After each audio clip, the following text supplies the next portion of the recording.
Hello welcome to Sally kitchen. ഇന്നത്തത് ഒരു dinner party സ്പെഷ്യലാണ്. നല്ല ടേസ്റ്റിയാണ്. നമ്മുടെ കണ്ണൂർ ഇപ്പോൾ ട്രെൻഡായിട്ട് ഓടിക്കൊണ്ടിരിക്കുന്ന ഒരു കറിയാണിത്. ചിക്കൻ മയോണീസ് കറി. നല്ല ടേസ്റ്റുള്ളൊരു കറിയാണ്.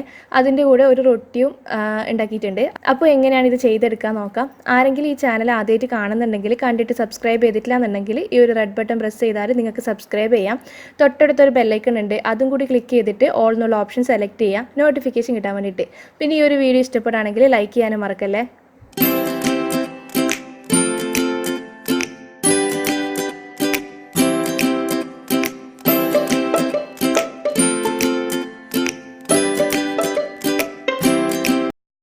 അപ്പോൾ ആദ്യം റൊട്ടിക്കുള്ള മാവ് കുഴച്ചെടുക്കുകയാണ്. അതിന് വേണ്ടിയിട്ടൊരു വലിയ ബൗൾ എടുത്തിട്ടുണ്ട്. ഇതിലേക്ക് ഒരു കപ്പ് ഇളം ചൂടുള്ള വെള്ളം എടുത്തിട്ടുണ്ട്. 1.5 ടീസ്പൂണോളം ഈസ്റ്റ് ഇട്ട് കൊടുക്കുക ഇതിലേക്ക്.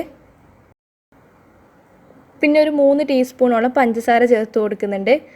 നന്നായിട്ടൊന്ന് മിക്സ് ചെയ്തിട്ട് ഈ ഒരു വെള്ളത്തിൽ ഈസ്റ്റും പഞ്ചസാരയും ഒന്ന് അലിയിച്ചെടുക്കാം. ഇനി ഇതൊരു 10 മിനിറ്റ് നമുക്ക് അടച്ചു വെച്ചൊരു ഭാഗത്തേക്ക് മാറ്റി വെക്കണം. 10 മിനിറ്റ് കഴിഞ്ഞ് കഴിഞ്ഞാൽ ഇതുപോലെ ബബിൾസൊക്കെ വരാൻ തുടങ്ങും. ഈ ഒരു സമയത്ത് നമുക്ക് ഇതിലേക്ക് ഒരു 1/4 കപ്പ് തൈര് ചേർത്ത് കൊടുക്കണം. അതുപോലെ ആവശ്യത്തിനുള്ള ഉപ്പും ചേർത്തിട്ട് ഒന്ന് മിക്സ് ചെയ്തെടുക്കാം. ഇനി ഇതിലേക്ക് വേണ്ടിയിട്ടുള്ള മൈദ ചേർത്തിട്ട് കുഴച്ചെടുക്കാം. ഞാനിപ്പോൾ മൈദ വെച്ചിട്ടാണ് ഇത് ചെയ്യുന്നത്. നിങ്ങൾക്ക് ഗോതമ്പ് പൊടി വെച്ചിട്ടാണെങ്കിൽ അങ്ങനെ ഈ ഒരു മൈദക്ക് പകരം ഗോതമ്പ് പൊടി ചേർത്താലും മതി. ഇതിലേക്ക് ഒരു 3/4 കപ്പോളം മൈദ ആവശ്യം വരുന്നുണ്ട്. നല്ല സോഫ്റ്റ് ആയിട്ട് കുഴച്ചെടുക്കാം. അപ്പോൾ കുഴച്ചെടുക്കുന്ന കൂട്ടത്തിൽ ഒരു 2 ടീസ്പൂണോളം ഓയിലും കൂടി ഒഴിച്ചിട്ട് മിക്സ് ചെയ്തെടുക്കുന്നുണ്ട്. സൺഫ്ലവർ ഓയിൽ കേട്ടോ ചേർത്ത് കൊടുത്തിട്ടുള്ളത്. അപ്പോൾ ഇതാ നമ്മുടെ മാവ് ഇവിടെ റെഡി ആയിട്ടുണ്ട്. ഇത് നമുക്കിനി അടച്ചു വെക്കാം. മിനിമം 2 മണിക്കൂറെങ്കിലും അടച്ചൊരു ഭാഗത്തേക്ക് മാറ്റി വെക്കണം. അപ്പോൾ നമ്മുടെ മാവ് പൊങ്ങാൻ വെച്ചിട്ട് 2 മണിക്കൂർ കഴിഞ്ഞിട്ടുണ്ട്. ഈ ഒരു സമയത്താണ് ഞാൻ ഇതിന് വേണ്ടിയിട്ടുള്ള കറി ഉണ്ടാക്കിയെടുക്കുന്നത്. അപ്പോൾ ഒരു കടായി ചൂടാക്കാൻ വെച്ചിട്ടുണ്ട്. ഇതിലേക്ക് ഒരു 2 ടേബിൾ സ്പൂണോളം ഓയിലും കൂടി ഒഴിച്ചിട്ടുണ്ട്. ഇനി നമുക്ക് ഇതിലേക്ക് ഇഞ്ചി, വെളുത്തുള്ളി, പച്ചമുളക് ചതച്ചെടുത്തതൊന്ന് ചേർത്ത് കൊടുക്കണം. ഞാനിപ്പോൾ ഒരു പീസ്, കുറച്ച് വലിയ പീസ് ഇഞ്ചി ചതച്ചെടുത്തിട്ടുണ്ട്. പിന്നെ ഒരു 3-4 അല്ലി വെളുത്തുള്ളി, ഒരു 2 പച്ചമുളക് ഇതുപോലെ നല്ല ഫൈനായിട്ട് ചോപ്പ് ചെയ്തെടുത്തതാണ്. അപ്പോൾ അത് ചേർത്ത് കൊടുക്കുക. ഒന്ന് ഇളക്കി മിക്സ് ചെയ്തതിന് ശേഷം 2 സവാള ചോപ്പ് ചെയ്തതും കൂടി ചേർത്ത് കൊടുക്കുന്നുണ്ട്. ചെറുതായിട്ട് ചോപ്പ് ചെയ്തെടുത്തതാണ് കേട്ടോ. അതും കൂടി ചേർത്തിട്ട് ആവശ്യത്തിനുള്ള ഉപ്പും കൂടി ചേർത്ത് നമുക്കിത് വഴറ്റിയെടുക്കാം. ഒന്ന് അടച്ചു വെച്ച് കൊടുക്കുക, പെട്ടെന്ന് റെഡിയായി കിട്ടും. അപ്പോൾ ഇതുപോലെ സവാള റെഡിയായി കഴിഞ്ഞ് കഴിഞ്ഞാൽ കുറച്ച് കറിവേപ്പില ഇട്ട് കൊടുക്കുന്നുണ്ട്. പിന്നെ നമുക്കിതിലേക്ക് ചിക്കനാണ് ചേർത്ത് കൊടുക്കേണ്ടത്. ഇപ്പോൾ ചിക്കൻ ഞാൻ ഒരു 1/2 കിലോ ചിക്കനാണ് എടുത്തിട്ടുള്ളത്. ചിക്കൻ ഒരു അരമണിക്കൂർ തൈരിൽ കുതിർത്തി വെച്ചിട്ടുണ്ടായിരുന്നു, ഉപ്പൊക്കെ ചേർത്തിട്ട്. അപ്പോൾ അത് ചേർത്ത് കൊടുക്കുന്നുണ്ട്. 1 ടേബിൾ സ്പൂണോളം ടൊമാറ്റോ കെച്ചപ്പാണ് ചേർത്ത് കൊടുക്കുന്നത്. പിന്നെ 1 ടീസ്പൂൺ സോയ സോസ് ചേർത്ത് കൊടുക്കാം. ഒരു 3 ടീസ്പൂണോളം കുരുമുളക് പൊടി ചേർത്ത് കൊടുക്കുന്നുണ്ട്. ഇതിൽ വേറെ മസാലപ്പൊടികളൊന്നും ചേർക്കുന്നില്ല. നന്നായിട്ടൊന്ന് മിക്സ് ചെയ്തെടുക്കാം. മിക്സ് ചെയ്തെടുത്തതിന് ശേഷം ഒരു 1/2 ഗ്ലാസ് വെള്ളം ഒഴിച്ച് കൊടുക്കുന്നുണ്ട്. ചിക്കൻ വേവുമ്പോൾ ആവശ്യത്തിന് വെള്ളം വരും. അപ്പോൾ വേവിക്കാൻ വേണ്ടിയിട്ട് ഒരു 1/2 ഗ്ലാസ് വെള്ളം ഒഴിച്ചിട്ട് മിക്സ് ചെയ്തെടുക്കാം.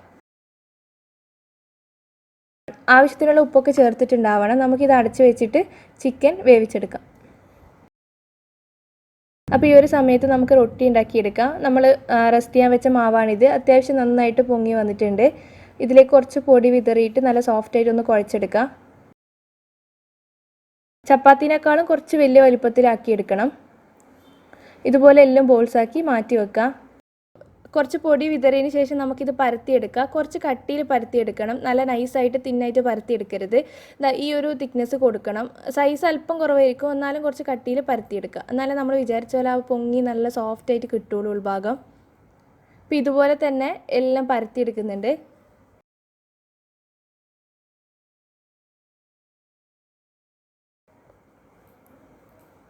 അപ്പോൾ ഇനി ഇത് ചുട്ടെടുക്കാൻ വേണ്ടിയിട്ട് ഒരു തവ ചൂടാക്കാൻ വെച്ചിട്ടുണ്ട്. ഇതിലേക്ക് ഇട്ട് കൊടുക്കുക.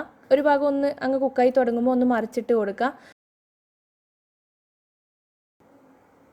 അപ്പോൾ ഇതുപോലെ ബബിൾസ് ഇങ്ങനെ വരാൻ തുടങ്ങും. അപ്പോൾ ഒന്ന് തിരിച്ചിട്ടിട്ട് പ്രസ് ചെയ്ത് കൊടുത്താൽ മതി. നന്നായിട്ട് പൊങ്ങി വന്നോളും. ഇതുപോലെ തന്നെ എല്ലാം ചെയ്തെടുക്കാം. സൈസ് കുറച്ച് കുറവായിരിക്കും, പക്ഷേ കട്ടിയിൽ പരത്തിയെടുക്കുമ്പോഴാണ് ഉള്ളിൽ ബന്ന് പോലെ നല്ല സോഫ്റ്റ് ആയിട്ട് ഉണ്ടാവുക. ഇങ്ങനെ പൊങ്ങി വരുന്ന സമയത്ത് ഒന്ന് പ്രസ് ചെയ്ത് കൊടുത്താൽ മതി.